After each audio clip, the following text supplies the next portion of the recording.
Yan. Ito ang aking ulam mamaya. Del Monte sardines.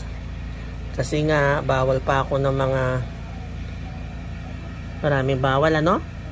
Fatty foods, fried fish, fried, kahit na anong fried, spicy. Ito sardinas, okay, pwede naman daw sa akin. Kaya ito ang kakainin ko mamaya. Hindi ko siya lulutuin. Kaya hindi ko siya ng diretso dyan sa can. Yan. Ayan. Magka-crackers muna ako.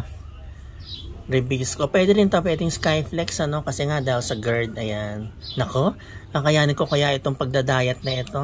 Tignan natin. Sana nga, para mawala lang ang GERD. Ay, ang hirap mga kagigil. Ayan po yung aking lunch, ano, sardines.